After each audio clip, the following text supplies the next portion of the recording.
এই ঘটনায় মর্মন্তুদ পরিণতির শিকার হয়েছে বাংলাদেশ ছাত্রলীগের কর্মীরা। চিহ্নিত ছাত্রদল এবং ছাত্র শিবিরের ক্যাডারেরা, নিষিদ্ধ ঘোষিত সংগঠন হিজবুত তাহরির সহ উগ্রপন্থী সংগঠনের নেতাকর্মীরা পরিকল্পিতভাবে এটি করেছে। বাংলাদেশ ছাত্রলীগ শান্তিপূর্ণ ছাত্র রাজনীতিতে বিশ্বাস করে, বাংলাদেশ ছাত্রলীগ সংঘাত নিরসনের রাজনীতিতে বিশ্বাস করে, বাংলাদেশ ছাত্রলীগ ইতিবাচক উপায়ে সমস্যার সমাধানের রাজনীতি করে।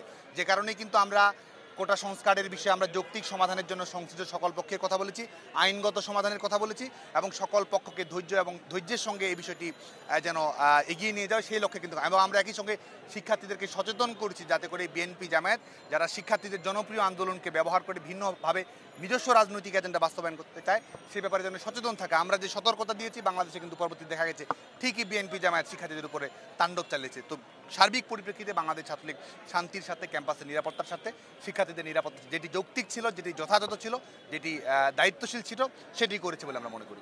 প্রিয় নাম্বার সেট করে বিকাশে সেন্ড মানি করুন ফ্রি।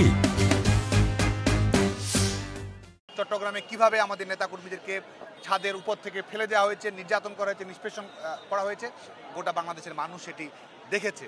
আমরা মনে করি যে এই শোকে মুহ্যমান এই শোক থেকে শক্তি গ্রহণ করে দায়িত্বশীল আচরণের মধ্য দিয়ে শান্তিপূর্ণ ছাত্র রাজনীতির মাধ্যমে সাধারণ শিক্ষার্থী যারা সবসময় শান্তির কথা বলেছে, যারা সবসময় সহিংসতার বিরুদ্ধে কথা বলেছে, তাদের শক্তিতে উজ্জীবিত হয়েই যারা শিক্ষার্থীদের কাঁধে বন্দুক রেখে দেশে অস্থিতিশীল পরিবেশ তৈরি করতে চেয়েছে, শিক্ষার্থীদের লাশের উপর ভর করে যারা পেছনের দরজা দিয়ে ক্ষমতায় যাওয়ার দুঃস্বপ্ন দেখেছে, তাদের বিরুদ্ধে আমরা শান্তির শক্তিতে ঐক্যবদ্ধ হয়ে বিশ্ববিদ্যালয়গুলোতে শিক্ষার সুষ্ঠু পরিবেশ ফিরান বলে মনে করি। ইতিমধ্যেই এটি প্রমাণিত হয়েছে, বিশেষ করে যারা সরাসরি তাদের ভিডিও ফুটেজ সব কিছু কিন্তু রয়েছে এবং এই ঘটনায় সবচেয়ে বেশি শিকার হয়েছে এই ঘটনায় মর্মন্তুদ পরিণতির শিকার হয়েছে বাংলাদেশ ছাত্রলীগের কর্মীরা।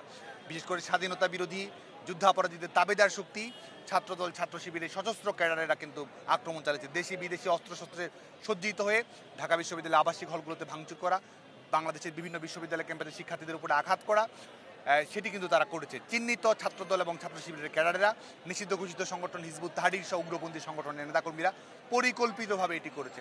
বাংলাদেশ ছাত্রলীগ শিক্ষার্থীদের নিরাপত্তা নিশ্চিত করার জন্য সবসময় সংঘাত এড়িয়ে যাওয়ার বিষয়টিকে প্রাধান্য দিয়েছে।